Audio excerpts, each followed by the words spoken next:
تخيل كده يا صديقي بحارة بيمشوا في بحر مقفول بالغيوم من غير شمس ومن غير بوصلة وبرضه بيوصلوا. من أكتر من 1000 سنة الفايكنج كانوا سادة البحر في شمال أوروبا، لكن الغريب إن هم كانوا بيسافروا لمسافات مرعبة في المحيط الأطلسي، وفي وقت ما كانش فيه بوصلة أصلا. السر كان في حاجة غريبة جدا، حجر اسمه حجر الشمس. الحجر ده شكله عادي جدا، بس لما تمسكه وتبص بيه للسما كان بيتغير لون الضوء حسب مكان الشمس، حتى لو السما كلها غيوم أو ضباب.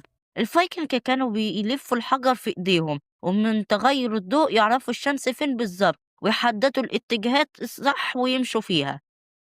السر ده فضل مختفي لقرون طويلة جدا، والمؤرخين كانوا فاكرين ان قصص الفايكنج مبالغ فيها او خرافات، لحد سنة 2011 لما علماء اكتشفوا حجر مشابه في سفينة غارقة من القرن الستاشر الميلادي.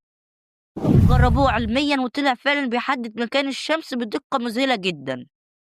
ساعتها بس فهموا إن الفايكنج ما كانوش محظوظين ولا مجانين، دول كانوا بيستخدموا تكنولوجيا ذكية جدا بالنسبة لزمانهم، وبالحجر ده وصلوا لأيسلندا وجرينلاند ووصلوا لأمريكا قبل كريستوفر كولومبوس ب500 سنة تقريبا.